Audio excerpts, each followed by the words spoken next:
We're good. Can I get you to shut the doors back there, please?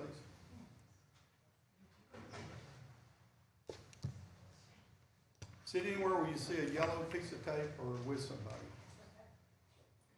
Okay, this being the time and place for the regular scheduled meeting of the City of Decatur Planning Commission, I would like to call us to order. Please call the roll. Commissioner Lawrence. Here. Commissioner Borden. Here. Commissioner Tate. Here. Commissioner Pepper. Commissioner Wynn. Here. Commissioner Temple. Commissioner Burrows. Here. Commissioner Culpepper. Here.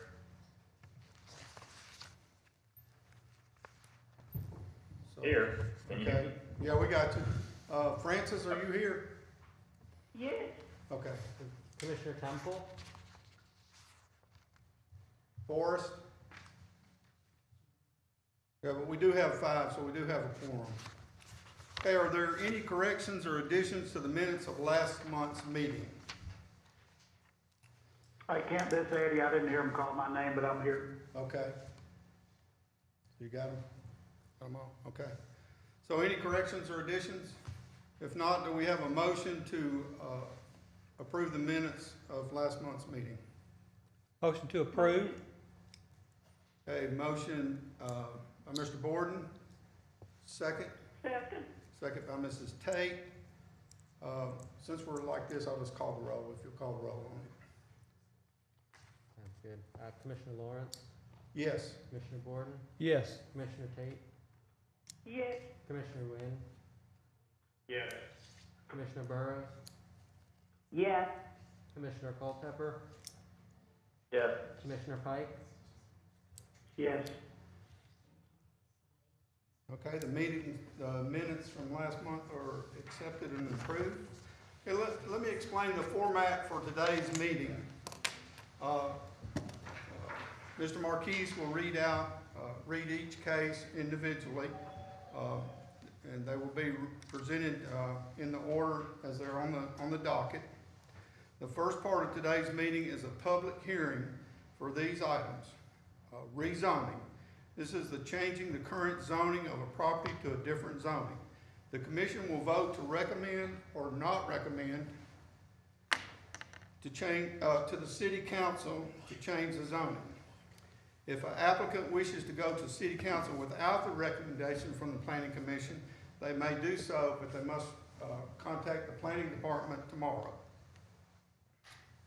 We also have on today's public hearing a layout plat, and this is to give a general idea of the layout of a new subdivision. I know most of you are probably here for that today, so we're going to go ahead and discuss some of that up front before we even read any of the cases. So, Matthew, if you want to go ahead and sort of explain some of that. Sure. I know that a lot of you are concerned about the plat that we have for the McGee Square Experimental Subdivision. I just want to say a few things just to let you know. There's been some confusion that this may be associated with a Section 8 project, and it is not. These are two different, there's a company that has done a Section 8 that is not at all to do with this project. Just want to bring up a few things. Also, Blake McAnally is here from Q Wright McAnally in case you have some questions. He can answer a little bit more of the engineering. And Joe's done a lot of work with Blake, and I believe he wanted to say a few things about the experimental subdivision. Sure, yeah, just to clarify a little bit, I think there is a little bit of, experimental subdivision, and a little bit of miscommunication about what that entails. An experimental subdivision is the process by which the Planning Commission can grant a variance from a section of the subdivision regulations. So it doesn't inherently mean that something is dramatically different. It does mean that the Planning Commission has deemed it within the public interest to grant a variance from a specific section of the subdivision regulations. It's not to say that it's throwing out all rules or anything like that. It is just a variance, and in this case, it's a variance from one specific section of the subdivision regulations. And I know some of the concern, like when normally you put up townhomes, they need to have direct access to the street. In this case, they will have direct access to a parking lot. So that's how they will be able to get in and out of their facility. And that's part of why it ends up being called an experimental subdivision. Blake, do you have anything you'd like to? I'm just happy to address questions if they come. Okay. Okay, and let me also explain, this is, like I said, this is the preliminary layout plat. So this is where the planning commission approves the concept. Now, there are other steps that will happen after this if we approve that. And the next part would be a site plan review, and that's where they actually bring in a drawing that shows parking spaces, landscaping, curbs, gutter, drainage, all those kind of things. And it's before a public hearing as well. So this is just the first phase of this, and there's more to come. Let me also address, we heard that there was some things about notification. We would love to be able to notify everybody about everything we do, but it's just, we really don't have a way to do that. The law requires us to post it in the paper. The city does that, and we also notify all adjacent property owners to something we're rezoning. Or we attempt to, let me put it that way. If you're an adjacent property owner and you didn't get notification, it's not because we didn't want to do it. You know, evidently something just didn't happen. We also place a sign at the property so many days ahead of time. So we're not trying to notify. Like I said, if we wish there was a way to notify everybody that was easy and everybody could find out about it. So we're not trying to do anything in the dark of night. We want everybody to know what we're doing. So the procedure for this is, like I said, Matt will read it. In the public hearing portion, we vote on each one of these individually. So after he reads it, I will ask for questions. And if you want to ask questions or make a comment, we'd ask you to come forward and you must state your name and address, and then address us. Now, several of us are online. So you speak to us, and we want to hear everything you have to say, but I also would recommend or ask that you not say something that's already been said. You know, you can say you agree with something somebody said, but don't go through the same thing again. After what you've been here for, if you want to leave after that, you're welcome to leave, or you're welcome to stay for the entire meeting.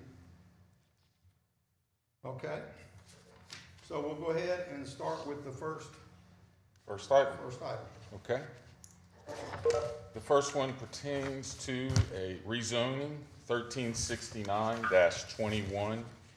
It's 0.15 acres. It's currently zoned R3. The applicant is Pewright McAnally for Armistead Arnold Pollard Real Estate. It's located at 17 Walnut Street Northeast. The request is to rezone from R3 to B5. The new zone will be B5 if approved. Proposed land use, residential, medium density. The one Decatur future land use, core neighborhood. One Decatur street typology, Walnut Street Northeast is a local street. Under comment, zoning committee recommends for approval, and there's one point of information. Any relocation of utilities will be at the owner's expense. And one thing I failed to mention, if you're not here and watching on YouTube and would like to make a comment, we ask that you email that. And you email that to planning@decatur-al.gov.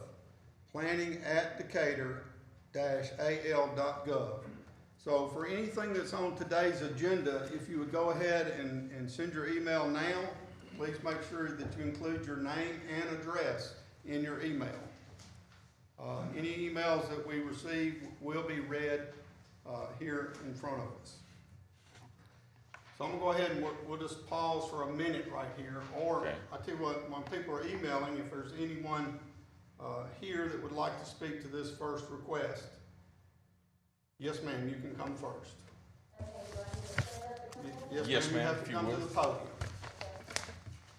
Come up here and give us your name and your address.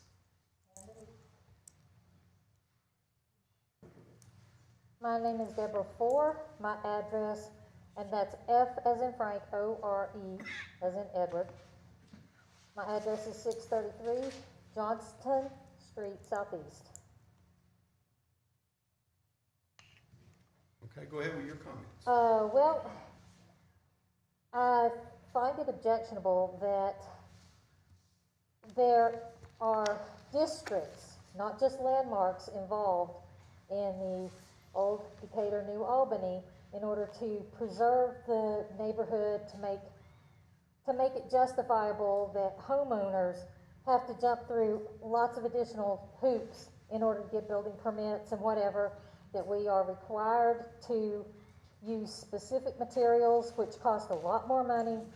Okay, ma'am, is your objection with the historical commission or with the zoning that we're doing today? The zoning. Okay, these are the things that the people who live in these historic districts, whether they're notified at the time they purchased the property or they're not, which we were not, but we've said, okay, we live here, this is what governs anything we want to do with our home. And just like all the other homeowners, we say, okay, to maintain the integrity of the districts, we need to do these things. I don't understand how, whenever they want to do something in the district which is 180 out, because they plainly tell us you cannot buy new materials and make them look old, and yet they provide you with lists of, if you want a window that looks old but is new, you have to use this company, and doors, and blah, blah. You know, they plainly do that, and yet that's directly going against what they tell you you can't do. And I've seen the picture of the 17 townhouses, the proposed, you know, mock-up or whatever, and it's like they kind of, little bit of a nod towards making it look fakely old, and then the back, just forget it, it's just white, looks like stucco or something. How is it that they can just arbitrarily come in and say, oh, well, we want to put in a housing development here, and so in order to get away with that, we'll do it as a B5 instead of an R3, and we'll just merely rezone it. Why are they not held accountable to the same standards that the homeowners are, who have paid for and fought for having these homes in order to have integrity and continuity to our neighborhoods?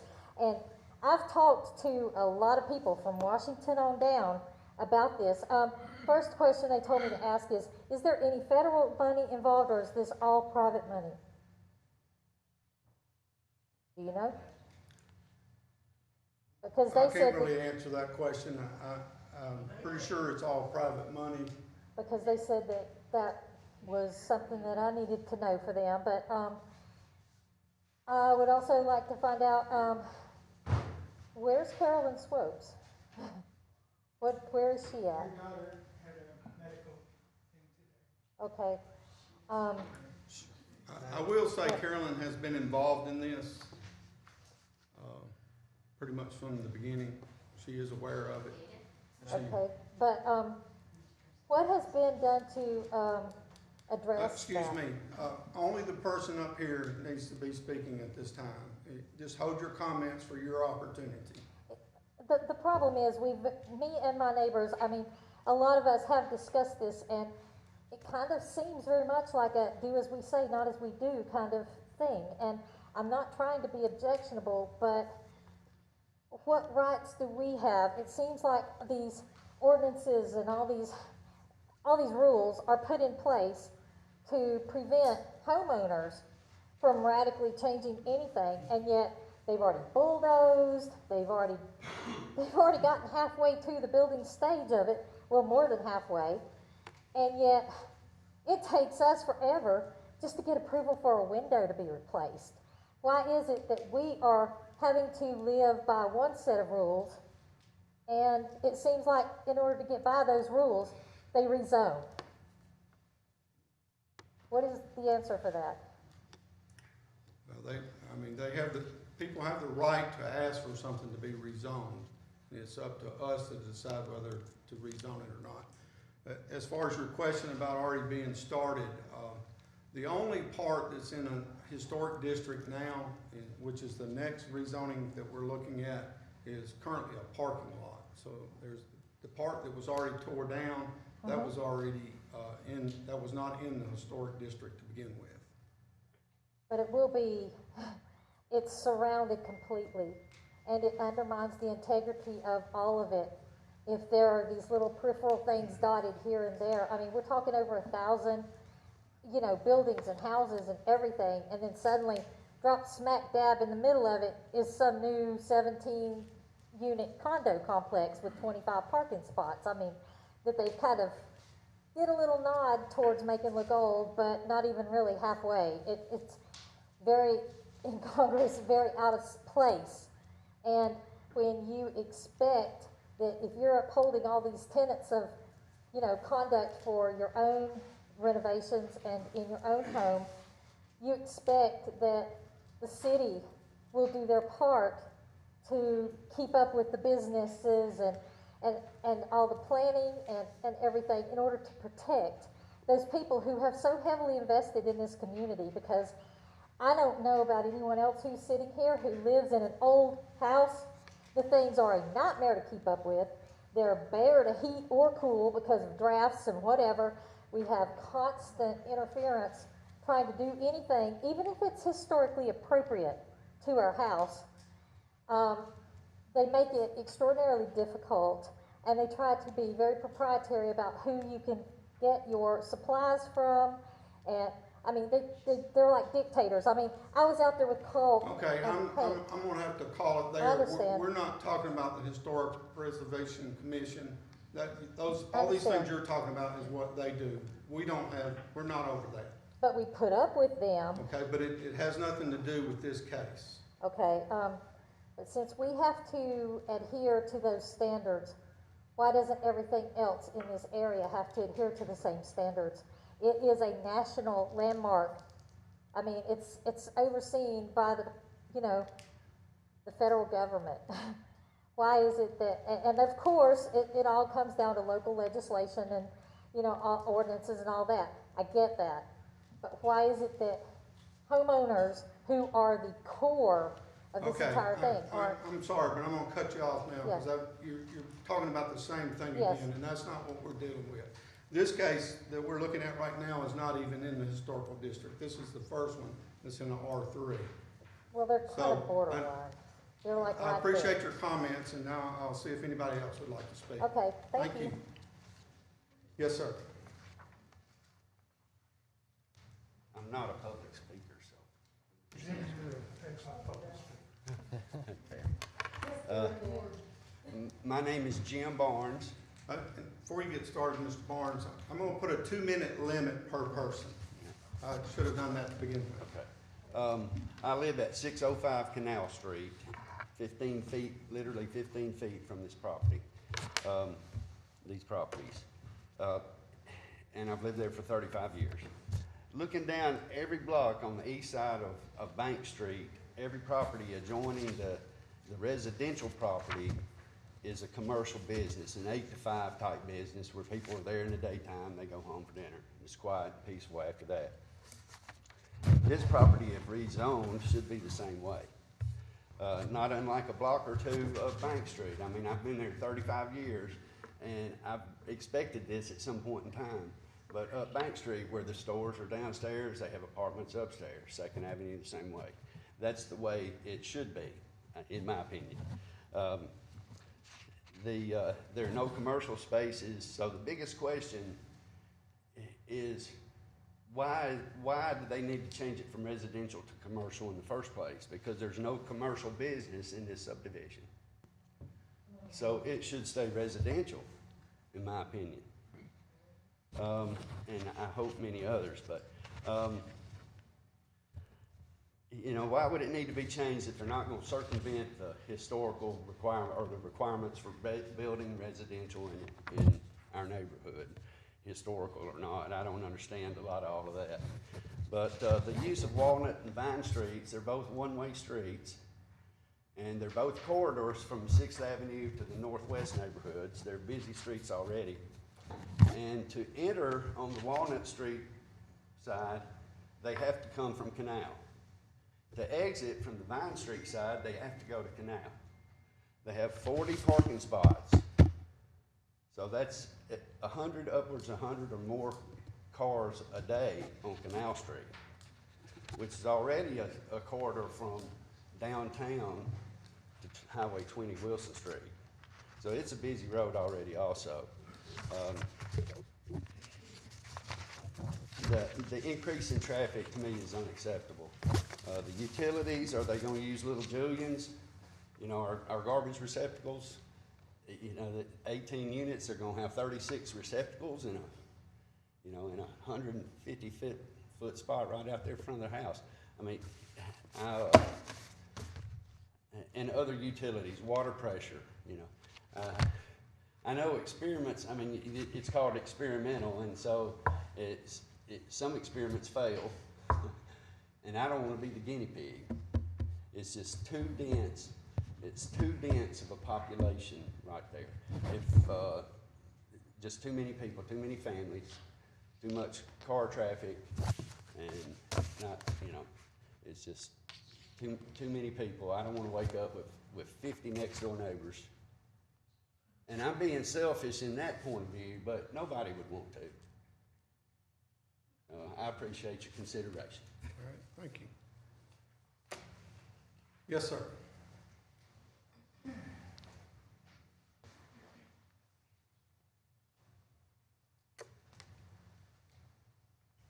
Good afternoon. My name is Stephen Marino. I live at 611 Canal. I'm Jim's neighbor. We have also lived in that property for over 40 years. First, to deal with a question that you said is a parking lot. This property here was recently purchased by the Capstone Realty Company.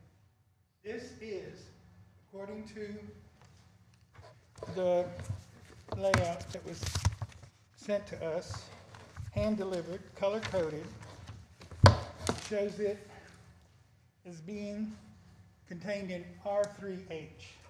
I want to know the difference between an R3 and an R3H property. Okay, R3, both of them are single family. And R3 is, How can it be a single family when that property is linked to the 2 units at 17 Vine and 611 Canal, I mean 621 Canal? you can have things in a district that are non-conforming, and that's what they're called. They're called non-conforming usage. So, like if you got a duplex and an R3, Right. if it was a duplex to begin with, when the zoning was placed on it can stay Okay. there. But if it's ever removed, it cannot go back to a duplex. It has to be a R3. It has to be a single family. Okay, So the difference in a R3H and a R3 is the R3H is that single family, 10,000 square feet in a historical district. okay. So that's the H Right. aspect. Right. If a property has been given an H designation and it has 8 units, where are those people supposed to park if you decide to change the variance? Because all of a sudden you've gotten rid of all their parking and moved them onto residential streets that we all live on. That's my objection to that piece of property, which is the second part of the rezoning, if I'm not mistaken. Because earlier you said it wasn't under historical district. The one that we're talking about right now is the I one know, that's the but you said it's the only property. No, no. The There's two- R3, the other piece of property is the only one that's in the H district. Yes. Okay, but all of this land, all the way up to Bank Street, if you look at the historical register, it said that it is National Historic Register.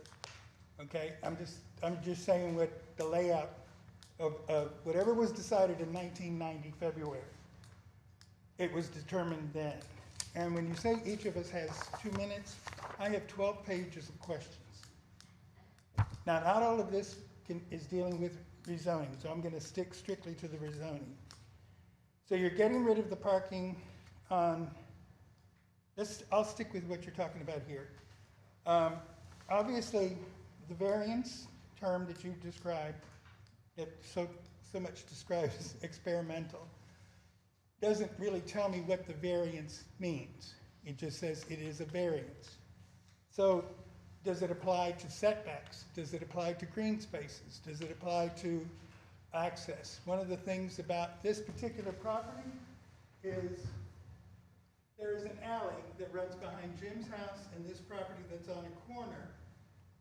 And that alley is supposedly going to be the access way into this development for 9 of the units.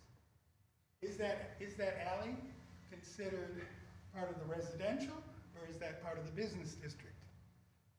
Because they're taking, that was part of the thing that you basically said is that, or forget, maybe it was you that was talking about access was to a parking lot, not to the units. Okay, so that's a question I have about that. If rezoned to B5, does that mean the arts and entertainment district can come all the way up to the back fence of my house and be serving alcohol? Because now it's in the business district. Okay?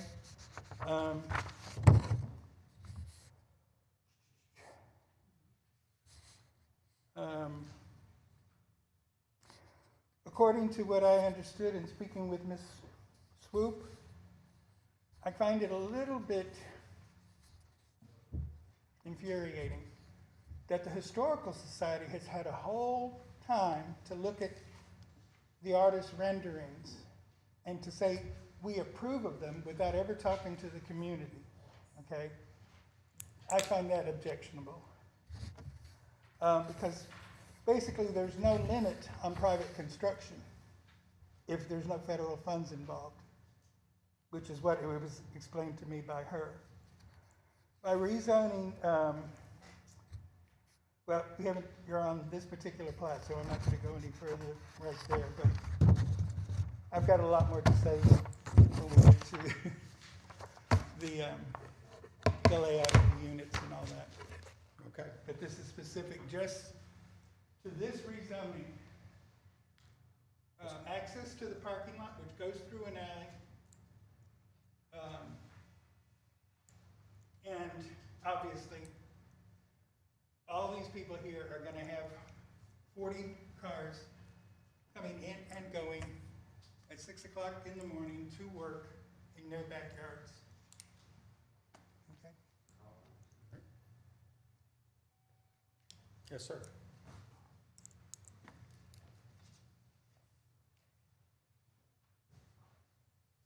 Carl Jacobs, my wife Martha and I live at 515 Canal Street, which is right there. And really, I would just like to reiterate and reemphasize some of the things these folks have already said, and I didn't get your name, but I appreciate what you say about, I know y'all are not the historical commission, I got that, but you and I have to deal with it. And so we're kind of concerned, how come, are they just getting a variance to circumvent those kind of restrictions that we have to live with? But I won't beat that dead horse anymore. But I would particularly like to reiterate what Jim was talking about. I noticed up front that it was characterized as a medium density residential area. From our perspective as homeowners, I would characterize that as high density. And I don't know what kind of criteria y'all are using. I'm sure it's different and it's more objective than what mine is. But nevertheless, you know, there are 40 parking spaces there, and I've forgotten how many units, 18, 19 units. And I don't think it was made quite clear. Walnut Street right now is used as a thoroughfare through the residential area. And of course, all of those houses in that old residential neighborhood, most of them don't have off-street parking. Most folks are parking on the street, which makes it particularly dense to get through. And that intersection right there, Walnut Street Canal, I'm sure everybody in Decatur's got their own little intersection that they complain about. Everybody runs the street, the stop signs all the time. That Martha has, she goes apoplectic over it sometimes. But, and as a matter of fact, not to beat that one up too much, but I noticed the van from the from the jail the other day, come up Canal Street. First of all, they were speeding, couldn't stop at the stop sign, busted right through it. It happens all the time. This time of day, I'll guarantee if you're sitting on our front porch, you can watch several people run that stop sign. It's congested, it's not very visible, and access to this proposed subdivision is going to increase those kind of issues, I think dramatically, significantly anyway. So I won't belabor the point too much, but I'd like to agree with, why do we have to deal with the historical commission's rules when that's obviously, this rezoning is intended to circumvent that, and particularly with Jim's point that in our perspective, that's a high density thing, not medium density, and it's going to be a significant impact to those houses right in that immediate area. So, thanks. Let me address the rezoning. It's really not to get around the historical. It's an R3, which would only allow one single-family home on it. And what they're trying to do is townhomes. So, which would normally be an R6. In our zone, regs would be an R6. But an R6, which is an attached townhome, has to have direct access to a street. And that's why this is a experimental subdivision. We don't have a subdivision reg that meets exactly what they're trying to do. Right. But it's not to get around the historical preservation thing, it's to get around single-family home on one lot. Right. And the B5 does allow residential, it is in the B5. So it's more to do with that, not to get around historical things. And that's why the developer, we do have a sketch of what they're proposing now. And why don't we just sort of pass this around? I don't know if y'all have seen this, but it's our understanding the developer, they want to work with the Historical Preservation Commission to give something that meets what they require. So, excuse me. Okay. So, just to clear that up, it's not about getting around the historical preservation. It's about townhomes you can't have those in the R3 district. Yeah, and just to finish up, I'm not sure that picture depicts it accurately just from looking at it, but for those of us who live there, we understand how congested Walnut and Vine Streets are, and to add that many parking spaces, that many cars to a small area, it's going to be a big hit to us. And if I might follow up what you said. Go ahead. All right. Yeah, just to sort of follow up, I do just want to clarify that the developer has already gone to the Historical Preservation Commission, and they have already been through the Certificate of Appropriateness process. So that's not what we're discussing here necessarily, because the developer has met with, and the drawings we have are as approved by the Historic Preservation Commission. We're not here to rewrite or change anything that the Historic Preservation Commission has looked over and exercised their judgment in making a determination on. But, We have no, yes, sir. we have no input to what the Historical Society says before we see it. That's their role. That has nothing to do with the planning commission. But that's what he's making clear to us. Well, That they want okay, but we're not gonna address that today, because that's not anything that we have anything to do with. That's something you'll have to take up with them. I'm not trying to be rude, I'm just trying to be factual about it. I'm just, Yes, ma'am. If you come forward and state your name and address, you sure may.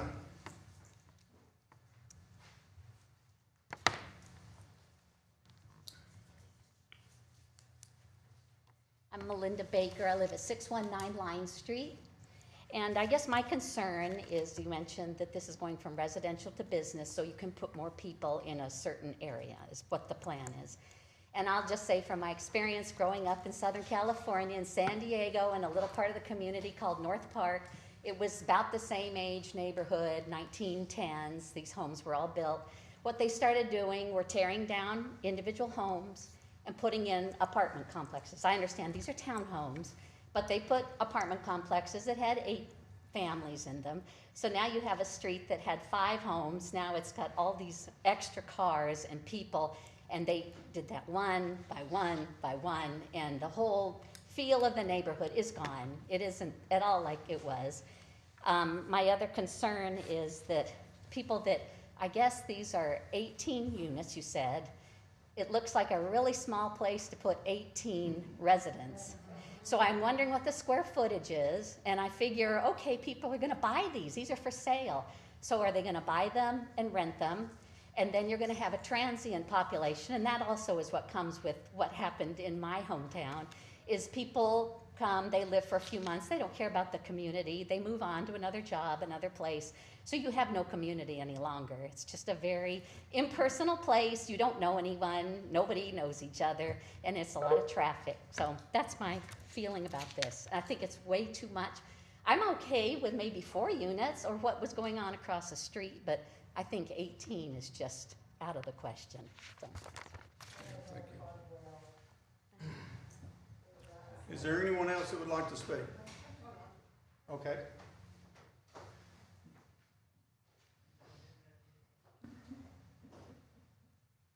Mine is not gonna necessarily be about the zoning, whatever y'all put there. I want to know if is the sewer system over in Old Decatur. Okay, first off, will you state your name and address for the record? It's Diane Widener, and I live at 213 Church Street. Okay, go ahead. Okay, and every time it rains and the sewer overflows, I cannot flush. I've spent $1,200 this past year getting people out. They keep saying it's the sewer. But that and the traffic on Church, 4 lanes, these people out here don't know. I mean, it is unbelievable. Tractor trailer trucks go all the way down to Oak. So I'm not for zoning this for anybody, really, rezoning it. So with that said, I hope you think long and hard. And I think Decatur woman had said that best use with the highest value to protect owners' property. Okay, thank you. Got one right. Yes, ma'am.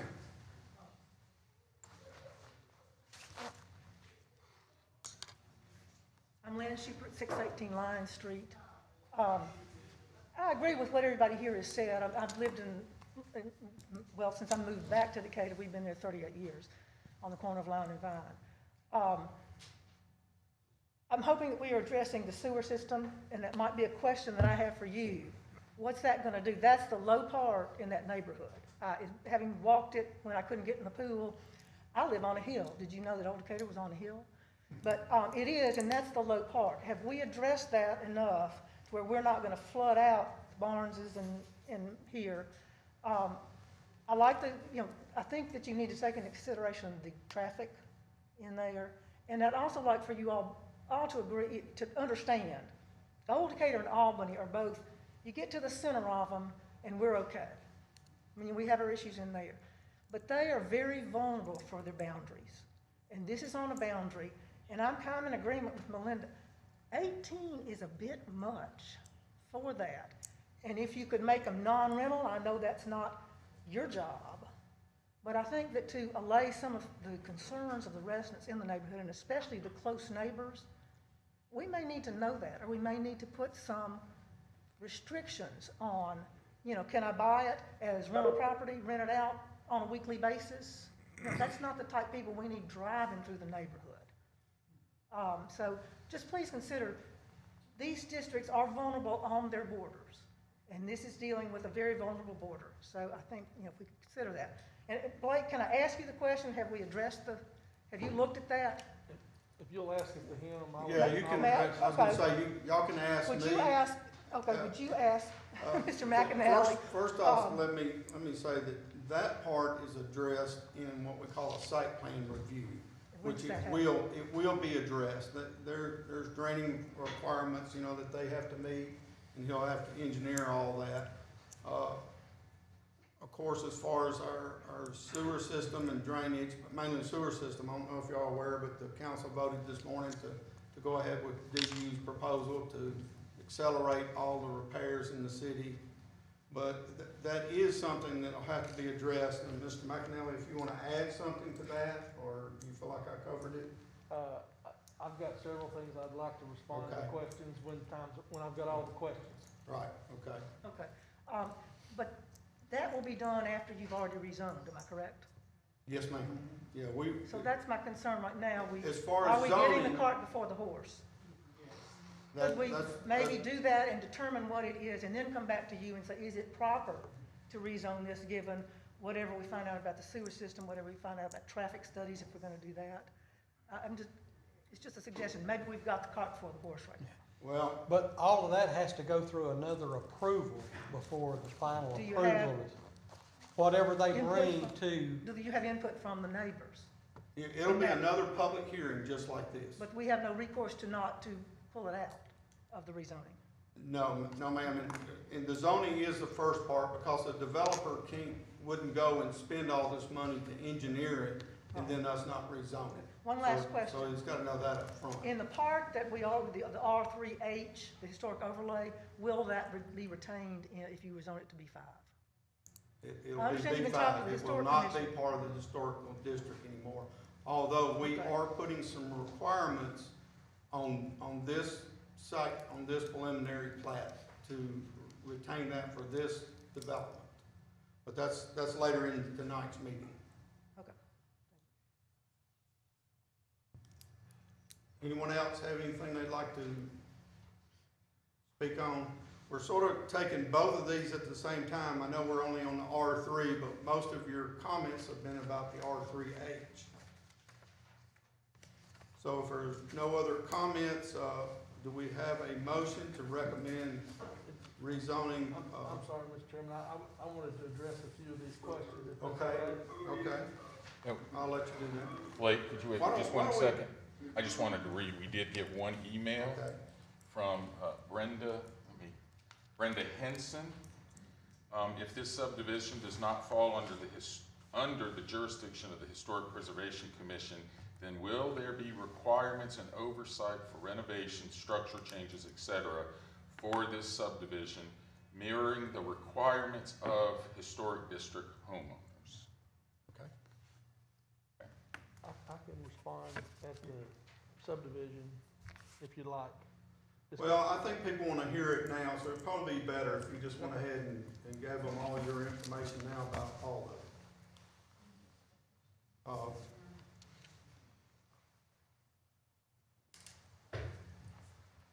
I'm Blake McAnally with Pewright McAnally, 310 8th Avenue Northeast, representing the development company. And I've tried to write down all your questions. I'll try to do my best to answer those. Just do want to say that there's two parcels here that are being requested to be rezoned. We reckon that's what we're pursuing right now.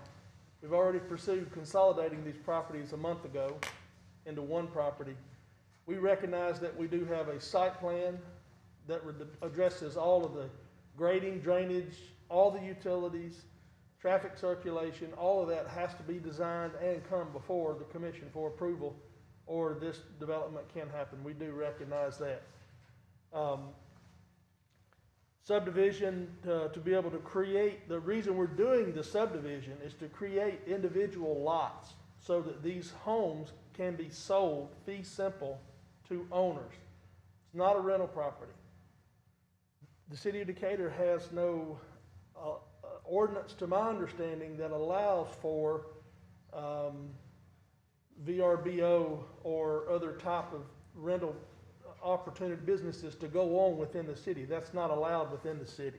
And that's exactly right. We do not have a zoning that allows for VROPs or whatever you call it. As has been stated by Mr. Explain what a VROB is, please. as has been stated by Mr. Perez, the architectural plans have been reviewed and are required to obtain a certificate of appropriateness for the Historical Commission, and that has been done through the city's process. These are single-family residential homes. They're different sizes. They are small footprint, but these are typically for 1 person to 2 people to live in. And that's dictated by the size and the pricing. These homes will range from $1,200 to $1,500. They are 2-story. They're walk-up. The alley from Walnut will be used to egress the property on both sides. The alley is a public right-of-way, so it's the same as a street. The parking, although not likely necessary, we are providing 2 spaces per unit plus 8 spaces for these existing 2 apartment complexes. So all of their parking and all of this parking will be off the street. 42 spaces, and that's the reason is we're working to get, because this parking, this area that they use for parking is being taken up in the development. So parking is being provided for both these and this inside the development. So it's all off the street. Again, these are homeowners, people who will pay likely $250 a square foot for these properties. These are not inexpensive properties. Currently, I'm addressing this gentleman now. Currently, there is no impermeable area on the property. It was all asphalt. It was all rooftops on 2 buildings that have been demolished, which had, I understand, people living in them who were essentially homeless. Those buildings have been taken down, and we will be putting back some permeable area. There will be some grassed area that is not there today.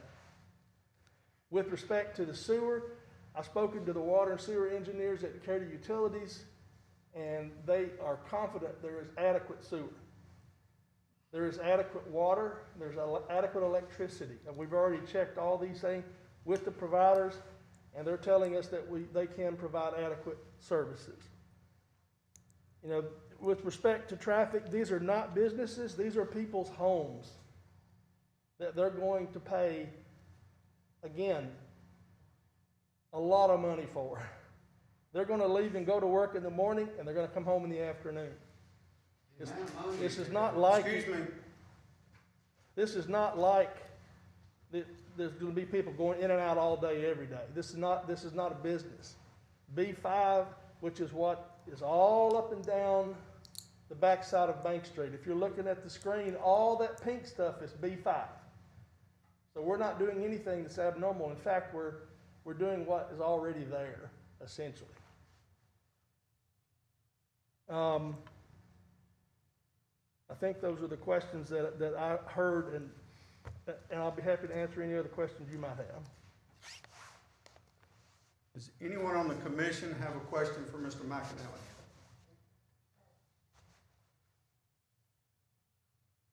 Okay, I'm gonna allow a couple of you 1 question, okay? You are first, so you can go ahead. Okay, the residents of the historic districts pay $5 per month extra on our utility bills for access of refuse cleanup and everything, and we have been told that that is easement property that we have to pay taxes on. What will happen since they're taking over 2 alleyways and calling them public use? How do they justify that over something that the residents in that area are already having to pay extra for? We don't pay extra on our side, we all just do. We don't have alley people. Excuse, I'm sorry, I'm not gonna let this get out of hand, y'all. I just did that. I know, I Okay, understand so that. they don't do it in Old Decatur, just you all. Okay. Okay, you had a question? Yes, I know you said they aren't VRBO. Hey, Kent, this is Eddie. Oh. I can't hear any of this stuff that's going on out in the seats. Okay, I'm gonna ask you to come forward so they can hear you from the microphone, the rest of the commissioners.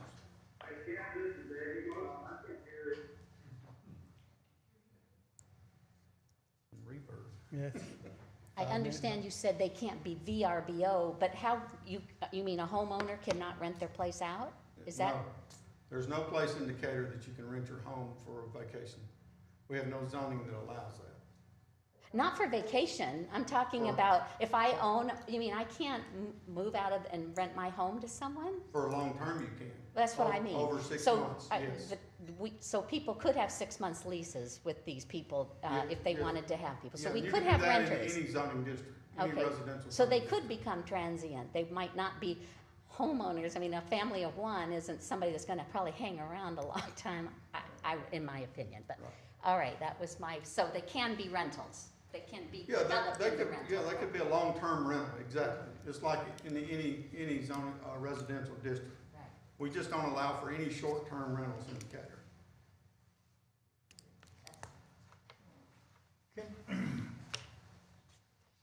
Continuing on that vein, you may not be able to rent it on a vacation rental, or you're saying you can rent it greater than 6 months.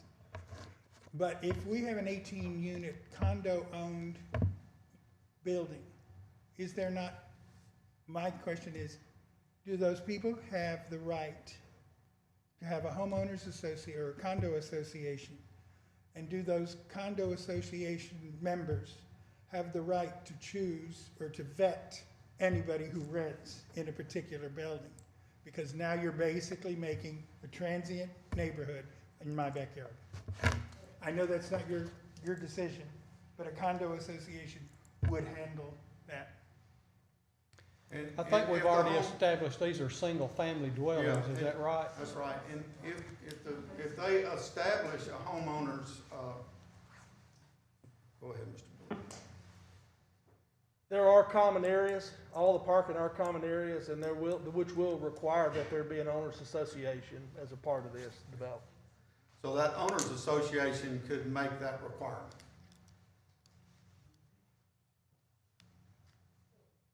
Okay. No further questions. Do I have a motion from the, I'm sorry, there was one more I forgot if I might. okay, Someone asked about trash pickup. There will be a centralized dumpster location on the Bank Street side of this development. So there won't be 36 cans out by the street. sorry. There's another email. Okay, if you'd read that email then. Okay. Get my eyeballs out. This is from Deanne Mealy. She's at 618 Oak Street. I am both a home and business property and business in Old Decatur close to the properties in question. I want to express my support for this rezoning. It will, in my opinion, do nothing less than improve the area. The buildings that were torn down were an eyesore. The property needs to be improved upon, as does all the property in this area. I'm impressed with the proposed value these units will be sold at. The developer seems competent and has a great deal of experience with such developments. As far as for traffic, address it, lower the speed limits, people speed through the neighborhood on Bank Street at very high speeds, ticket them. The traffic flow has increased greatly with the closing of some streets. Upgrade the sewage and utilities. Change is not a horrible thing, it is difficult. As for residents above the shops on Bank, that is not accurate with one exception. Thank you for your time, Deanne Mealy.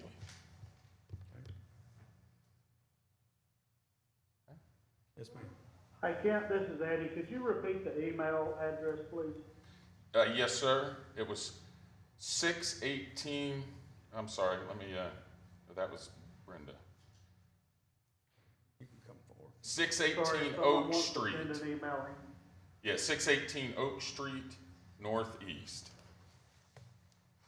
You get that, Where Eddie? do they send emails to? Planning? Yes. Oh, okay, yeah. Oh. Emails are sent to planning.al.gov. They're planning at Decatur. Oh, yeah. Planning@Decatur-al.gov.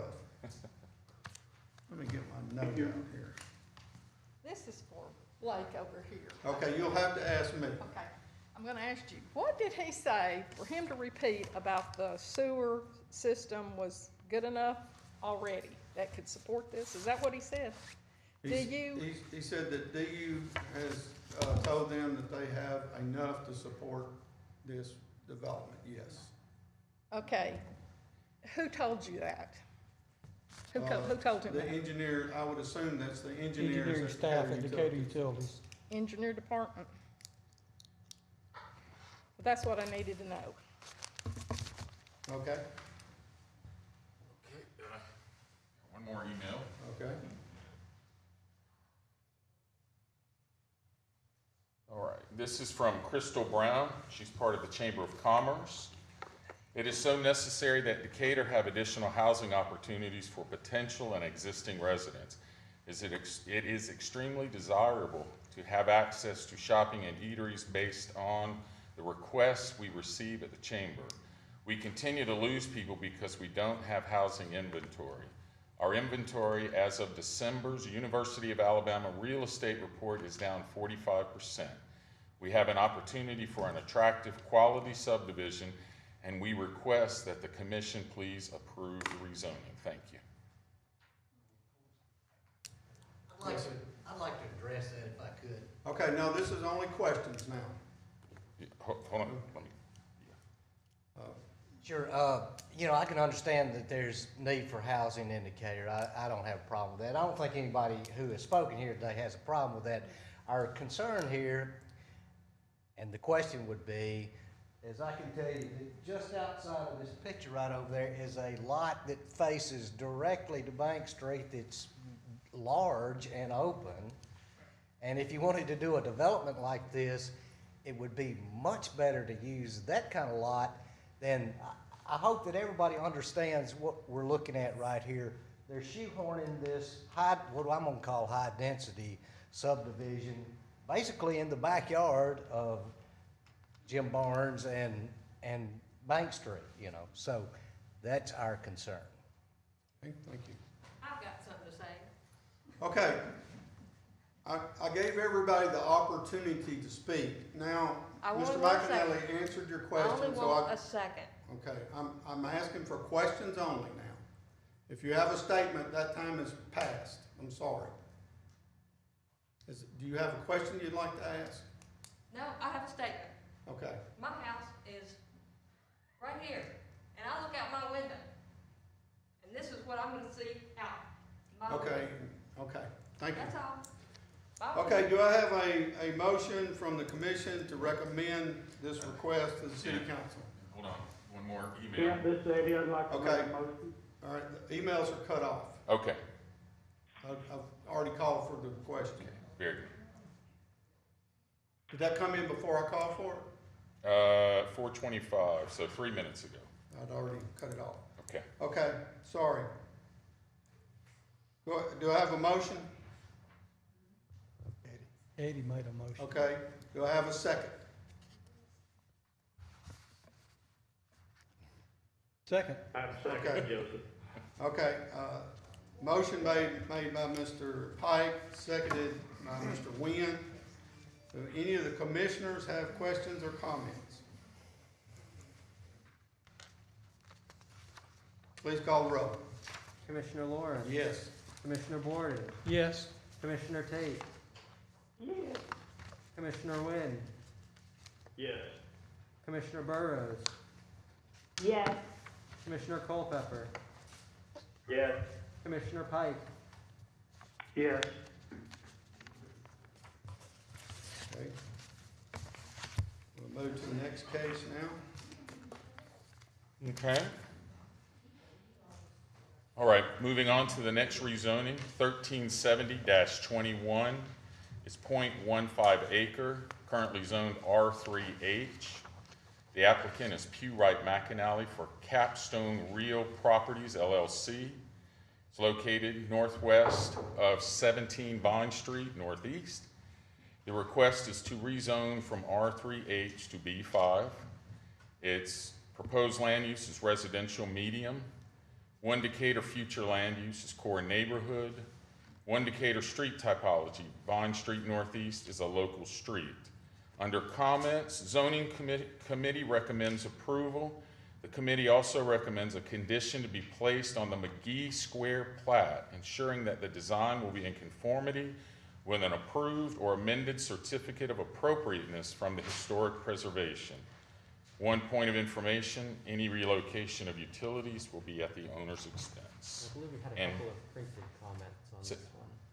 Yes, this was, I was going to include them with the other part, but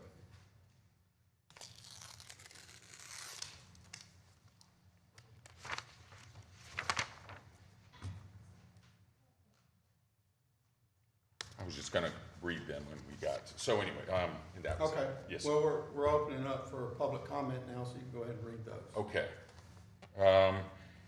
Carol Guest at 602 Canal Street Northeast state that she is not opposed to development on Bank Street, but that she is opposed to this specific location and number of units. She states concern about flooding, parking overflows, as well as the fact that it goes into the historic district. On the other side of Bank Street, it might be fine. She believes that the number of units is not appropriate for the location. The other one we have is from Brandon Stanford. Hello, for what it's worth, I'm opposed to this on many levels, the primary of which is the short notice given to the residents to have a say in whether or not this happens. As a Decatur resident, I am firmly opposed to cash interest making plays like this that concern the citizens of Decatur, and especially so when there's absolutely no time for discussion or research. Please reject this redistricting proposal. And then the last one is from Arthur Sharon. Not sure I'm saying that right. I cannot make the meeting on Tuesday, 19th of January, since I have prior commitments and not much notice was provided by the city. As a resident and member in the old Decatur historic area, I'm not opposed to change. However, trying to squeeze in 18 townhouses in such a small area seems inappropriate for the historic nature of the neighborhood.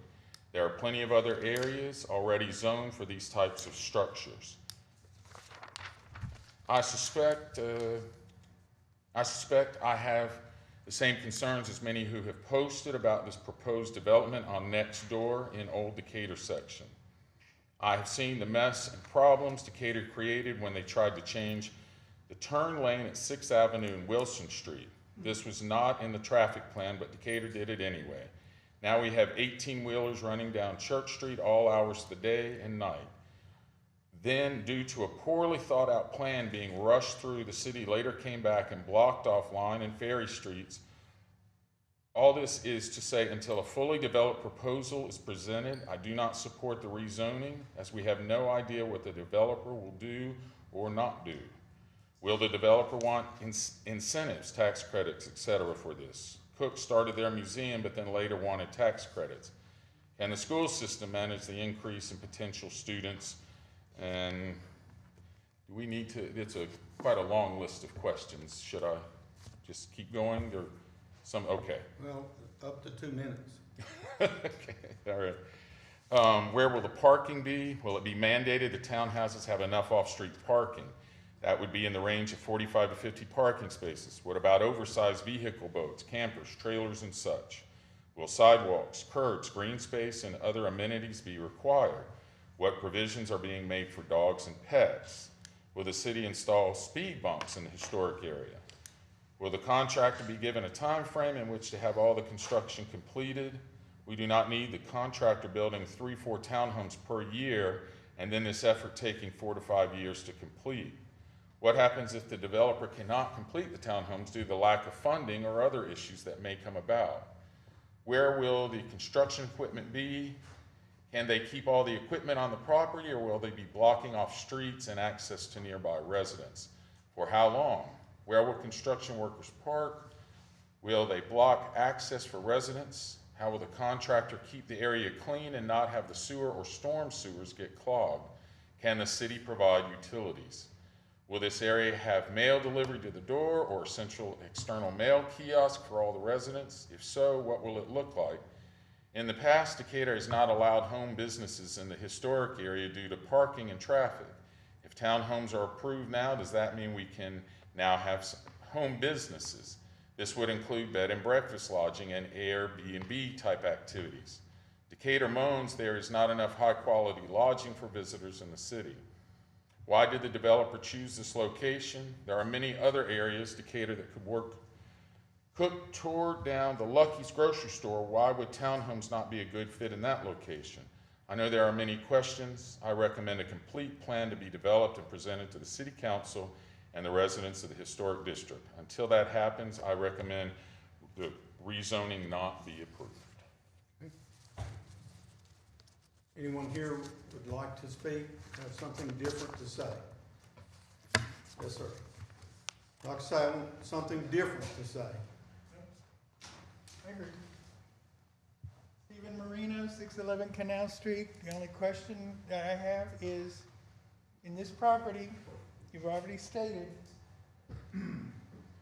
that the parking of these people here is now going to be included in this subdivision that is going to be set up in the middle here, where there are going to be 39 parking spaces. How does private property owned by 18 people have any say-so over these 8 units? How can you have private ownership and then still have a variance including 8 cars? I forget how many cars you attributed to that apartment building. And the other statement is to say that these are privately owned by one individual is ludicrous. Nobody's going to pay $280,000 to live in an alley. Yes, ma'am. I just have 2 very quick questions. Do I need to Okay. come up here? Yes, ma'am. Okay. See, we have commissioners that are on the phone and they can't hear unless you're in front of a microphone. Okay, the first question is, why on the first parcel is it being denoted as Armstead Arnold Pollardville Estate, and why on the second parcel is it Capstone Real Properties? Why 2 different entities for one project?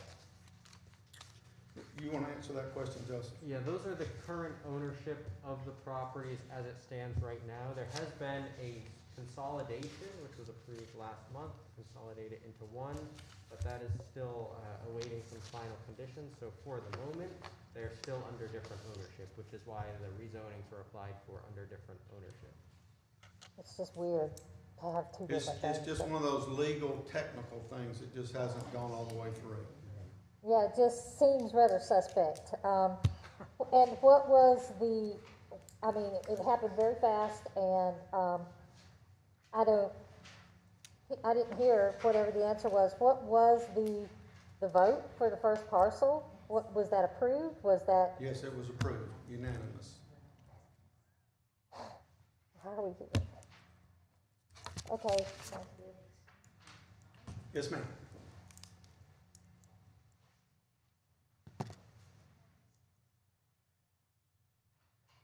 Tracy Lundy, I own the property on the corner at 603 Canal. So my property shares that alley access that this new property will use to get into their property. And I just want to know if the 18 number is set in stone and already approved, and is there any way that that would change to less?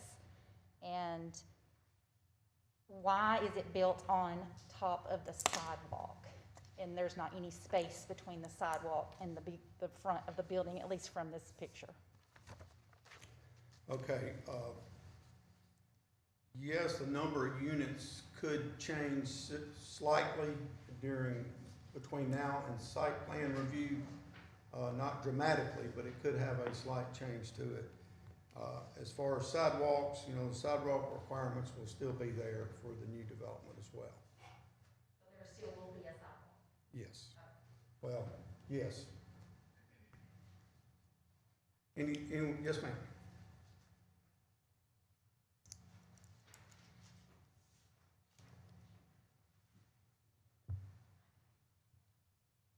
Sherry Barrett, and I live at 310 Walnut Street Northeast.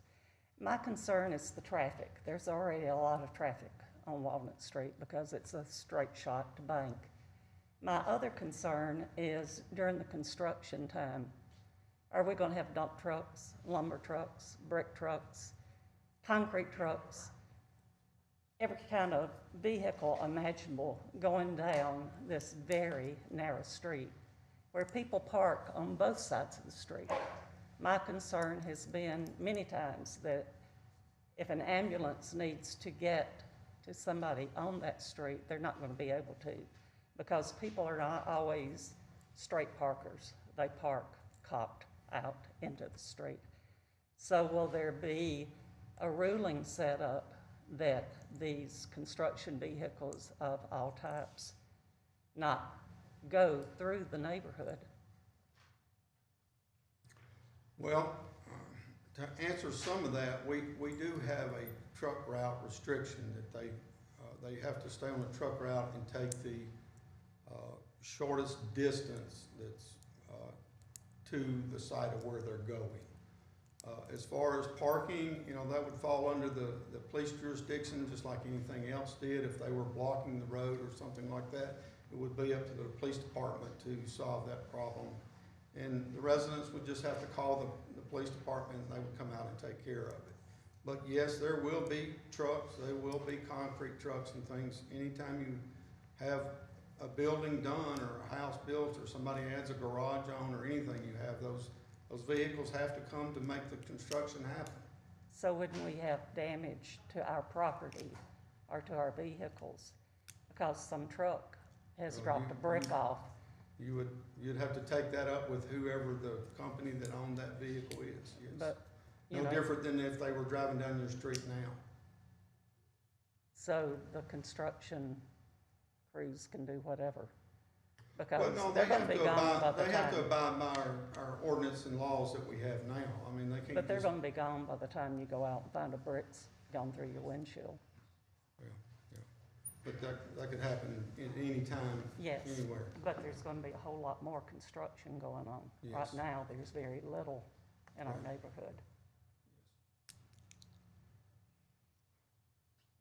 Yes, ma'am.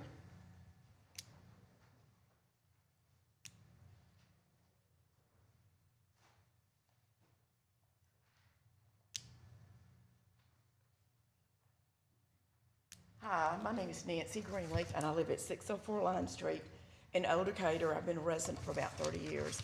And what brought me to this place was the quaintness of the neighborhood. And I think as you on the commission realize how much that we have invested in our neighborhoods, we've all talked about, and planting trees and making it beautiful. And I want to thank these people who are coming here to try to make some addition to our old neighborhood. But I feel like my opinion, and I think it's a lot of the neighbors, that it's a little bit too much. It's too many units. It's gonna look like apartment buildings. Looking at the drawing I saw, it looks like townhouse apartments. And I think we're all under when you said 1 or 2 people, I just don't see that they would continue to live there that long. Maybe it might come handy for some of the students at the Art Center, maybe. But if it were me doing this project, it would be beautiful. It would blend in with downtown, have brick, some of the architectural features we have in our city, to draw people, and maybe even, and charge more. It'll be bigger and nicer with nice parking. Let the people who live here have their space with not feeling like they're encroached by these apartments or, which to me they look like apartments. And I think, are you with this group? I'm sorry, you have to address that. Well, I'm addressing everybody, but I mean, I'm just coming from my heart. And I feel like I'm asking that you ask them to consider us in the neighborhood. And I hope you on the commission do, because we bring a lot to Decatur. Old Decatur brings a lot of people, a lot of tourists. We do the Christmas tour, we do all that for you, all of you. So please consider that when you vote. I think it's great to have something there. It could be beautiful, but it needs to give people their space and not encroach on their neighborhood. And the traffic down Canal and Walnut, we've already had issues. I've been to meetings where they talked about you know, Walnut's one way, and there are quite a few that's one-way streets. So when you put in entrance, from the picture I saw, it looked like the entrances to these townhomes are gonna be, is this correct? You go in off of Canal, and it's a wide entrance, and then you enter from Bank Street. And so that's gonna just give a lot of traffic. Is there an entrance to the, is it on Canal? Oh, you would come off of Walnut or Vine or Bank. Well, any of those is gonna be a lot of traffic. Walnut is like one way. Anyway, that's all I've gotta say, and I hope y'all consider this when you vote. Thank you.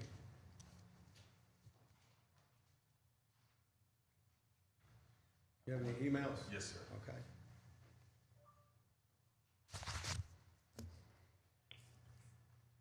All right, this is from Lily Pike. Hello, I'm Lily Pike, homeowner of 204 Canal Street Northeast. As a young homeowner in an area I've always wanted to live in, I'm very excited about the idea of bringing 18 units to Bank Street. What I want to see in Decatur is growth, especially in the young professional group.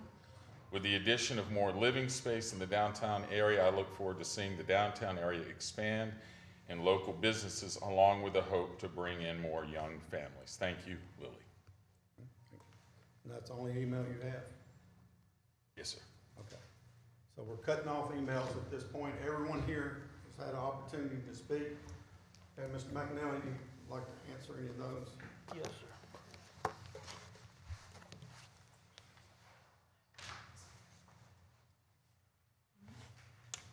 Again, I would just try to answer some of the things that have been brought up. The developer is willing, if allowed by the city, to improve these alleys, repave them, reconstruct them, make them brand new. In fact, they would prefer to do that at their cost. We totally happy with a construction route.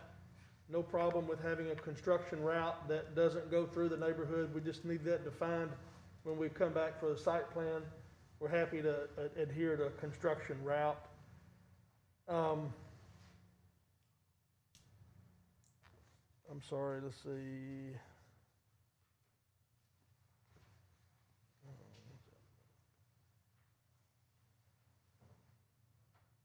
I'm sorry, I made a note that I can't even remember the question. I'm sorry.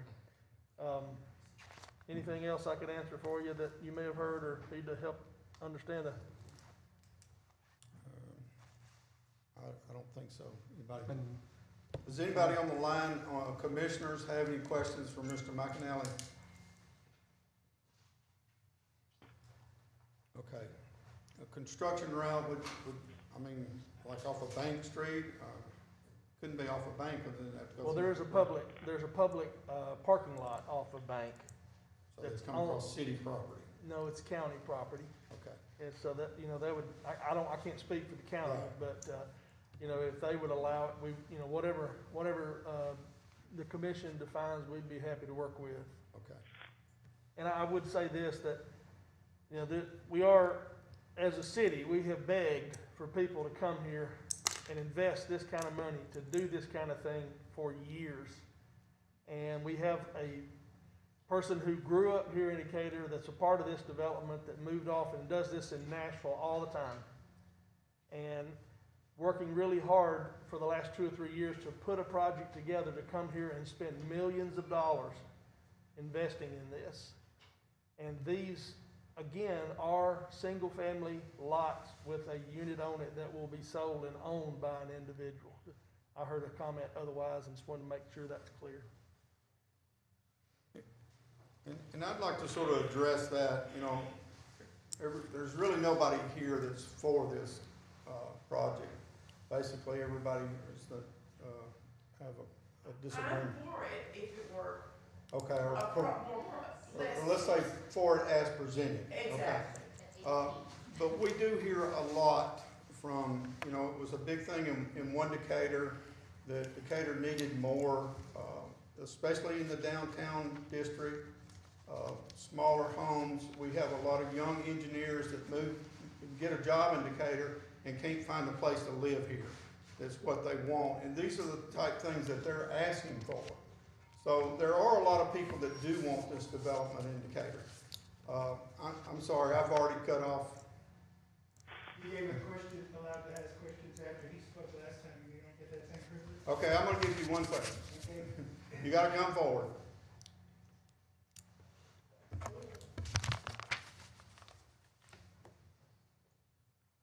Stephen Marino, 611 Canal Street. On Bank Street, there has been a sign, I forget, it's called Bank Street Village.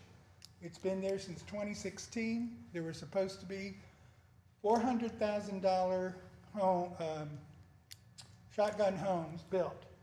Not one of those properties has sold. The land has been there sitting and nothing has happened in 5 years. So talk about wanting to bring money to Decatur from Nashville. We had these downtown areas for years. It wasn't until the first property that I saw that allowed residential living was the dermatologist, and I can't remember his name. Beautiful job. The development by Wells Fargo and the architectural firm on Bank and Church Street, beautiful job. It's sensitive and it's thinks about the people who live in the community without pushing their ideas onto residents. Thank you. Okay, do we have a motion to recommend this request to the council, city council? Motion for approval. I have a motion, do I have a second? Second, this is Eddie. A motion by Mr. Borden, a second by Mr. Pike. Any questions or comments from anyone on the commission? Yes, this is Francis Tate. Go ahead, Francis. Yes, I just want to say the resident has brought up some good questions, and they will be assured those things will be taken under consideration for the green space, the garbage cans, and all of this traffic. It will be taken under consideration. So what Ms. Tate is talking about, like I've mentioned before, the next process where there is a site plan review, Mr. McAnally or some firm will bring that back to us that addresses all those things.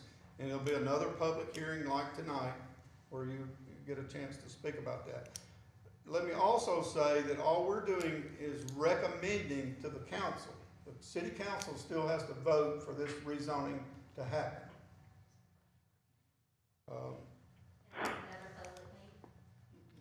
Yes, yes. Okay, please call the roll.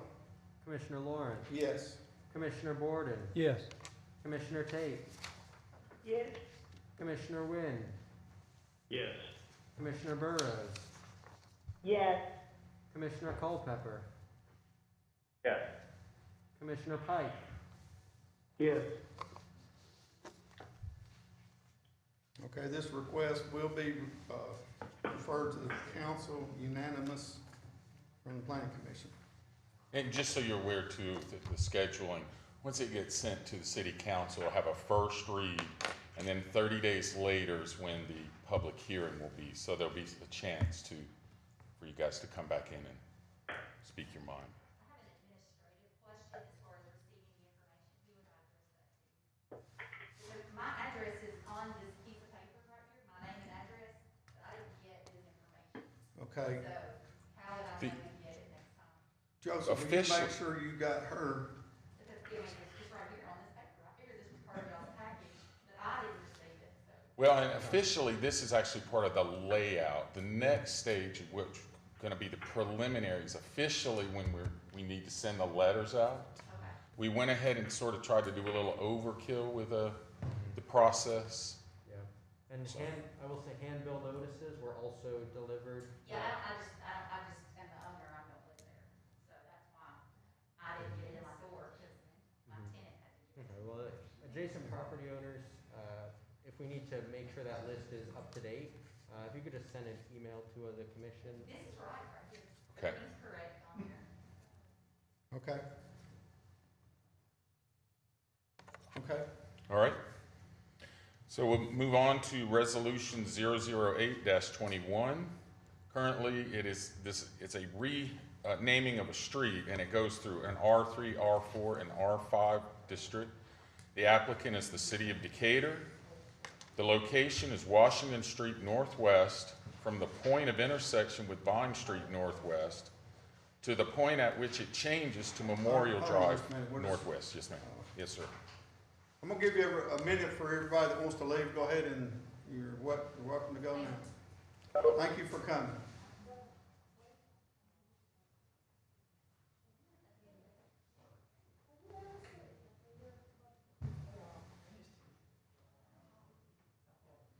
Y'all gonna stay with us? Okay, good. I have a question later. Okay. Okay. All right, go ahead, Matthew. The request by the city is to rename Washington Street Northwest to Miller Brothers Way Northwest. The One Decatur Future Land Use, Core Neighborhood, Parks and Conservation Area. One Decatur Street Typology, Washington Street Northwest is an urban collector. Under comments, Zoning Committee recommends approval. And under point of information, this gives just a little history of it. James, John, Thomas, Willie, and Leo Miller were born in Limestone County and raised in Decatur. All five brothers served their country in Vietnam and have been recently awarded the Audie Murphy Patriotism Award for their outstanding service. The Planning Department has received a request from Councilman Jackson to honor their service by renaming a street in their honor. Currently, there's only one address on Washington Street Northwest. The Planning Department has delivered handbill notices in the area. Is there anyone here that would like to speak to this?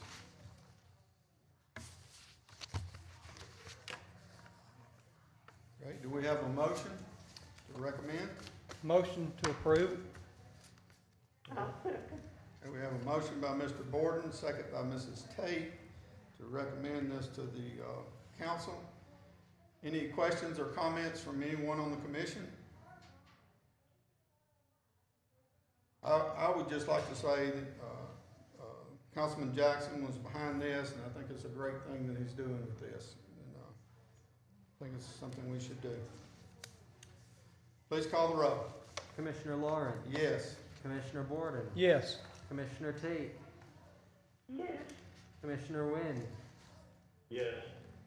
Commissioner Burrows. Yes. Commissioner Culpepper. Yes. Commissioner Pike. Yes. Okay. Okay. Unanimous. Very good. Next one is Resolution 009-21. It's another street renaming, essentially. Runs through an R2 and an ID area. Location, the entire length of Resnick Drive Southwest from McNair Street Southwest to Auburn Drive Southwest. The request is to rename Resnick Drive Southwest to Resnick Drive Southwest. We're taking the C out, so we get spelling correct. So One Decatur Future Land Use has residential low density, major institution / civic. One Decatur Street Typology, Resnick Drive Southwest is an urban collector. Zoning Committee recommends for approval. Point of information, Judith Resnick was an accomplished engineer and NASA astronaut who lost her life in the Challenger disaster. In the West Meade area, there are streets bearing the names of other astronauts who lost their lives in this tragedy, and it has been brought to the attention of the Planning Department that Judith Resnick Street was dedicated with a misspelling. As a result, correcting this mistake requires the same process as changing the name of the street. There are currently 4 addresses on Resnick Drive Southwest, and the Planning Department has provided handbills and notices in the area. Does anybody wish to speak to this, or do we have any emails? No, sir. Okay, do we have a motion to recommend this to the city council? Motion for approval. Second? Second. A motion by Mr. Borden, second by Mrs. Tate. Any questions or comments from anyone on the commission? Please call the roll. Commissioner Lawrence. Yes. Commissioner Borden. Yes. Commissioner Tate. Yes. Commissioner Wynn. Yes. Commissioner Burrows, Yes. Commissioner Culpepper, Yes. Commissioner Pike, Yes. Okay. Okay. And then the final item on the public hearing section, McGee Square Experimental Subdivision, approximately 0.61 acres, currently zoned B5, R3, and R3H. The applicant is P. Wright McAnally for Armistead Arnold Pollard Real Estate. It's located at 8 to 17 Walnut Street Northeast. Request layout approval to create 18 townhome lots as well as one larger lot containing common and parking areas. Experimental subdivision approval is required as some of the lots are only afforded access to public streets through the common parking areas. The new zone proposed is B5. Proposed land use, single family attached medium density residential. One Decatur future land use, urban core downtown / core neighborhood. One Decatur street typology, Walnut and Vine Streets northeast are local streets. We have 7 conditions to be met. Show easements to be dedicated, providing access between all parcels and public right-of-way prior to final approval. Add all necessary plat notes, covenants to ensure that Lot 18 is to be maintained by the POA/developer or other similar means to a reasonable standard to ensure access to all parcels per approval of legal and planning department. Number 3, finalization of the recording of certificate 3519-20, resolution of vacation 525-21, vacation of the alley along the northwest edge of the property. Number 5, completion of rezoning 1369-21 and 1370-21 from R3 and R3H to B5. Number 6, plat should reference subdivision regulation section 9, experimental subdivision and planning commission resolution authorizing experimental subdivision approval. Number 7, plat note stating that the facade shall be in conformity with an approved or amended certificate of appropriateness as approved by Historic Preservation Commission. There are 3 points of information. 1, any relocation of utilities will be at the owner's expense. 2, Decatur Utilities advises that there is an existing 8-inch sewer main in the alley to the northwest. And 3, access has been approved by fire marshal. Hey, is there anyone that wishes to speak to this? You have any emails? No emails. Anything else you'd like to say, Mr. McNally? Okay, no comments. Do we have a motion? Motion for approval. Okay, do we have a second? Second, Miss Eddie. Motion by Mr. Borden, second by Mr. Pike. Any comments or questions from anyone on the commission? Please call the roll. Commissioner Lauren, Yes. Commissioner Borden, Yes. Commissioner Tate, Commissioner Tate, Francis, are you there? I didn't hear you yet. Okay. Commissioner Wynn, Yes. Commissioner Burrows, Yes. Commissioner Culpepper, Yes. Commissioner Pike, Yes. Okay, this passed unanimous. So now we'll move into that ends the public hearing portion of the meeting, and we move into the consent agenda now. This part of the agenda is each request is read, and then we take questions at the end for any of the requests and voted on as a whole. Okay. All right. Go ahead. Yes, sir. First item is site plan 608-21, 1.78 acres, currently zoned M1. The applicant is Chad Ogle. It's located at 113 Linwood Road Southwest. The request, site plan approval for construction of 5 55 by 100 banks of climate-controlled storage units. Proposed land use, mini storage. One Decatur Future Land Use Flex Employment Center. One Decatur Street Typology. Linwood Road Southwest is a local street. 2 conditions to be met: show location of parking and number of spaces on site plan. Number 2, engineering department approval of grading and drainage plans. Point of information, any relocation of utilities will be at owner's expense. Next item is site plan 609-21, 43.02 acres. It's currently zoned M2. The applicant is Polyplex USA. It's located at 3001 Mallard Fox Drive Northwest. The request is site plan approval for warehouse expansion at Polyplex USA. Proposed land use, manufacturing. One Decatur future land use, general industrial. One Decatur street typology. Mallard Fox Drive Northwest is a minor arterial. 2 conditions to be met. 1, provide lighting plan as required per planning department approval pursuant to 25-16-9. And 2, show clearance between structures and existing power lines subject to approval of Joe Wheeler, EMC. Point of information, any relocation of utilities will be at the owner's expense. Okay, the next item is certificate 3520-21, 3.72 acres. It's currently zoned Ag 1. The applicant is Harry Weiss for James Gibson. Its location is 4118 Danville Road, Southwest. Request is to subdivide one tract of 3.72 acres into 2 tracts of 1.22 and 2.50 acres. Proposed land use, residential low density. One Decatur future land use, residential low density. One Decatur street typology, Danville Road Southwest is a minor arterial. 2 conditions to be met: signed, sealed survey with 3 state plane coordinates and 2 recording fees. 1 point of information, any relocation of utilities will be at the owner's expense. Okay.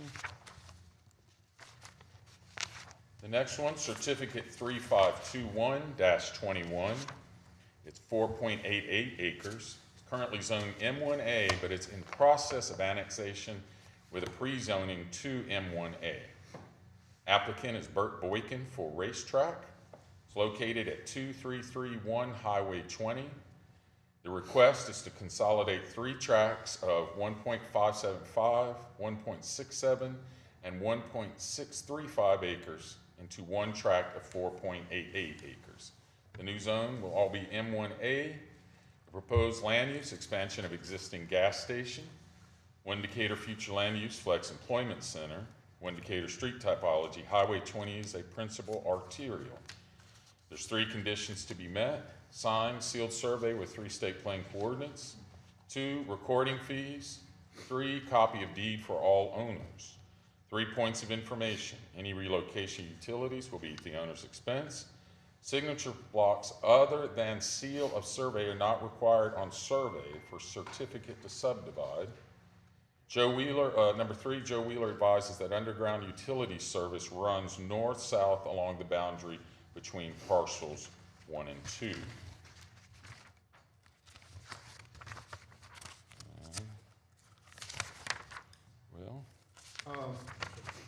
The next one is the bond review. Yes, sir. Let's take that out of the consent and deal with it by itself. Okay. Very good. So I believe that. All right. So does anyone have any comments they would like? Yes, sorry. That was the last one, right? Yes, that's right. Okay. Anyone have any comments they would like to make for any of these requests? Any emails? No, sir. Okay, do we have a motion to approve these requests? Motion to approve. We have a motion. Do we have a second? Second. A motion by Mr. Borden, second by Mrs. Tate. Any comments or questions from any of the planning commission? Hey, please call the roll. Commissioner Lawrence. Yes.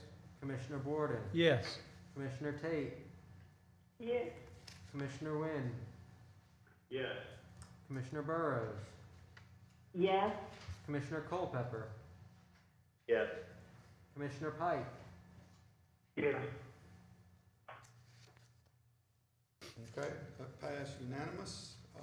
Now if we go to the bond review. All right. It's a bond review for sewer extension for Jubilee House of Prayer.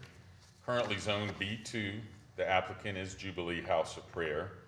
The location of the property north of 2418 Danville Road Southwest.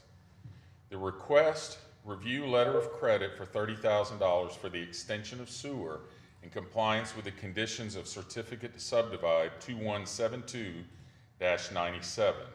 This letter of credit was issued in 2019 and renewed for 1 year in February of 2020.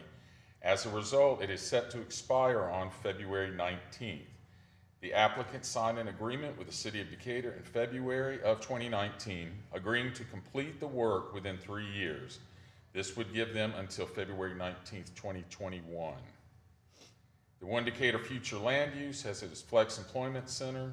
One Decatur street typology, Lenwood Road Southwest is a local street, or Danville Road, I should say. Anyway, no conditions to be met. One point of information, any relocation of utilities will be at the owner's expense. and I just want to make a point of note that Commissioner Culpepper notes that he has to leave. We do still have 6 commissioners. Okay. So it really comes down to how the Planning Commission would like to handle the bond. Okay. Is there any comments from the public or any emails on this? No, sir. Okay. You want to make a motion? Yeah, I guess, we've had some discussion about this item here, and we've still got a month left to, consider this, and what I'd like to do is just make a motion that we table it and handle it next month pending some more discussion and, about this item. Okay, if we table it,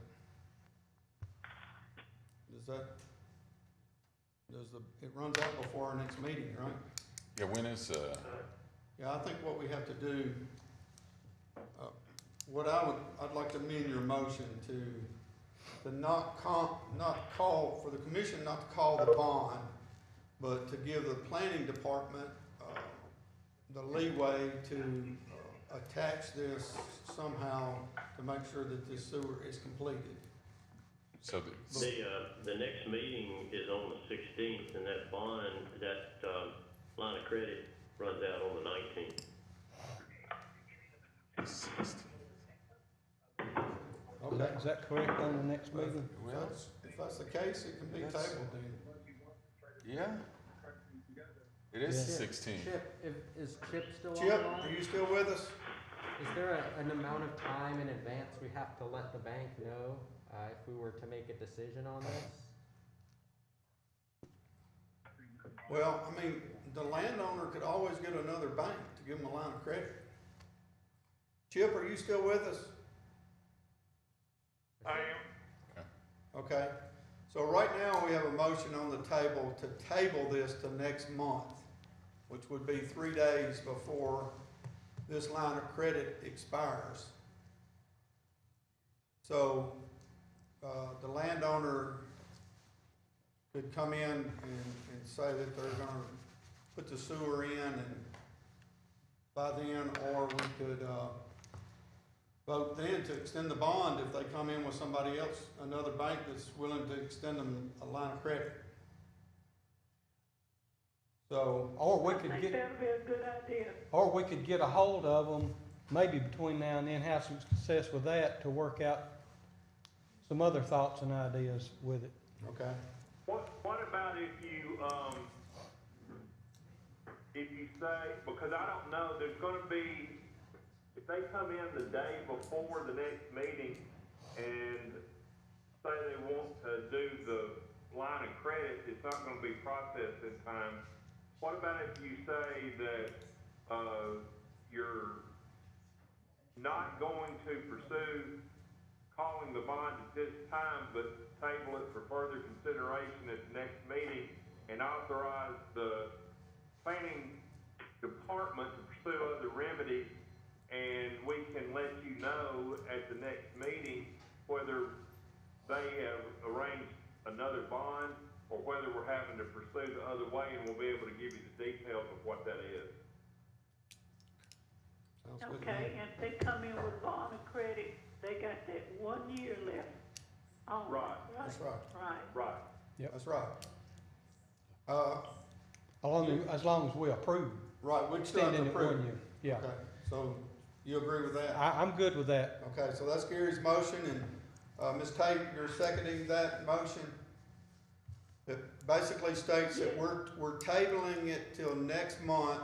We're giving the planning department, leeway to get with the property owners to either, get a line of credit to cover this bond, or we would have to do something, whether call the bond or, take some means of action to get the sewer complete on that property. Okay, any other questions or comments from anybody on the commission? Hey, Kent, this is Eddie. Just, I understood earlier, we've made multiple attempts to contact the owners, but have had no response. Is that correct? That's correct, Eddie. This is just giving them, really, we're giving them all the time that we have to give them if we extend this a month.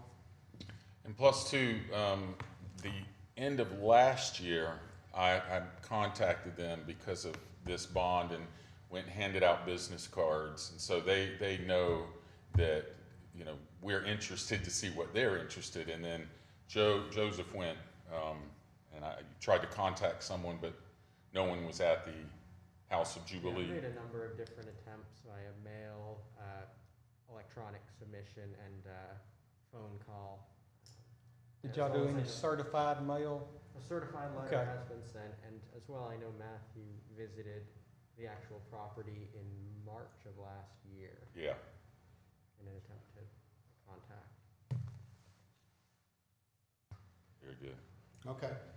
Do you need to Well, let's just take take a the vote? next meeting and see what they do. If they don't, then we'll make some other arrangements. Right. Yeah. And that's what we're doing. We're gonna table it, but we're not gonna just table it. We're giving the planning department leeway to take some kind of action with this. That, of course, we could take the action to call the bond next month, but if the planning department works out some agreement with them between now and then, you know, we could accept that as well. You need to vote on the Yeah. tabling, or? Yeah, we gotta vote on the Yeah. table. Okay, please call the roll. Commissioner Lawrence? Yes. Commissioner Borden? Yes. Commissioner Tate? Yes. Commissioner Wynn? Yes. Commissioner Burrows? Yes. Commissioner Pike? Yes. And Commissioner Culpepper, are you back? Okay, All right. so it is tabled. Okay, And and then our next- vacation 525-21 has been retracted by the request of the owner. okay, did they retract it or ask us to table it? The specific request was to table. Okay, so. Table it, okay, The very good. applicant is asking us to table this to February's meeting as well? Yes. Okay, do we have a motion? Motion to accept that tabling? Okay, do we have a second? Second. Motion by Mr. Borden, second by Mrs. Tate to table 525-21 until February's meeting. Please call the roll. Commissioner Lawrence? Yes.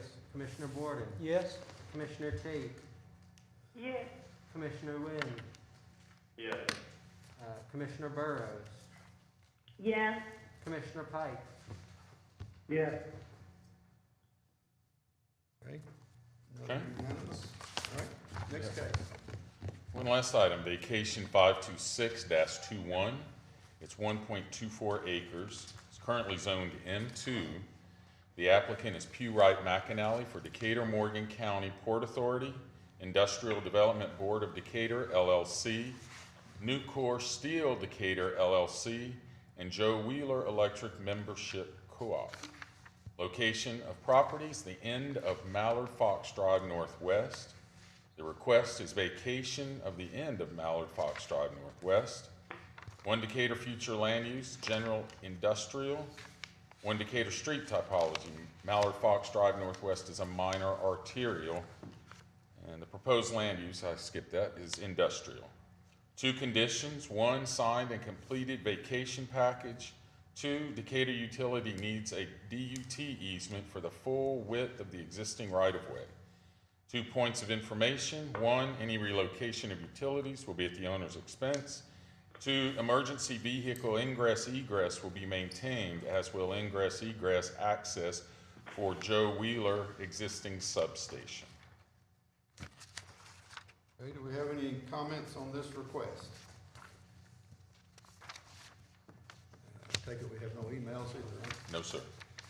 Do we have a motion to approve, or to recommend, I'm sorry, motion to recommend this to the council? So moved. Do we have a second? Second, this Eddie. Motion by Mr. Borden, second by Mr. Pike. Any questions or comments? Please call the roll. Commissioner Lawrence. Yes. Commissioner Borden. Yes. Commissioner Tate. Yes. Commissioner Wynn. Yes. Commissioner Burrows. Yes. Commissioner Pike. Yes. Okay, that's approved. Being no further business, do we have a motion to adjourn? So moved. Motion to adjourn by Mr. Borden. All in favor state aye. Aye. Aye. Aye. Do one more. They done left the call. We're adjourned. Yes, ma'am. But is the Decatur downtown redevelopment involved in any of this with these, townhomes being built? Are they part of the process? Because Rick Taylor went here, I just wondered, or either Carolyn Swope went here, like the design of all this? Well, I can tell you that, yes, Carolyn's been involved in this. They've already approved the design. Really, she approved 18, she thought that was a good number? The commission approved whatever they presented, yes. I mean, I didn't mean the commission, I mean, what did? The historical commission, yes. Who else owned that besides I, Carolyn? I couldn't tell you. Yeah, I don't We know. could get you a list. but, Okay, and look, the planning, the office, I can't ever get anybody there, and if we wanna come to another meeting, how do we know? Cause I don't take the Decatur paper. These meetings are, they're always the second to last Tuesday of every month, always at Okay. 3:30 in this room. So Like, the next time we know this will be brought up with this project. the agendas are put up on the City of Decatur website. So Okay. if you do have any questions about what's up on the meeting, you're welcome to, and I'd be happy to show you if you Okay. want to know where specifically they go. Also- But it's, like I said, on the website, under agendas. Mhm. Okay. And you'll see planning commission agendas and city council meeting agendas, and they'll have it in there. The thing was, none of us knew about this. And I don't blame this, Rita Henson, who's president, she didn't really know about it until Melinda happened to see it on Nextdoor, which I don't do. So we kind of are all caught in the dark about it, what's going on, but anyway. Because it's really good. You know, people know, they don't feel scared, or what's going on. Right. There's also a municipal calendar on the city website that shows every meeting that there is. So it'll tell us when this topic is gonna come up again? If you look at the agendas, you Agendas have to will. look at each month's agenda and see if it's on it. Yeah. And I also understand too, if you had trouble reaching us, some of that is because I ended up with COVID and I've been out for a whole month. This is my first day back, so we were a little understaffed. Well, I figured it had to do with COVID. Yeah. Did you try to drop by in person, or did you call a number? or- Oh, I called. Did you call the number on the website? Uh-huh. Okay. Huh. Do you know about when? I called a couple times today. Oh, a couple days ago, but, I mean, yesterday and today, because I just learned about it. Yesterday we were closed for Martin Luther King Day, so I Right. apologize. I forgot about that, but I did call Jay. But it doesn't matter, we were just not even aware this was even going on, so. Joseph, is there an option to leave a message that y'all can respond back to? I think that nobody told me that. Hmm. Our councilman, we got to talk to him. And he wasn't even here. No, he should have been here. Thank you. Yes, ma'am. Thanks for Thank you, coming. ladies. We appreciate all you do.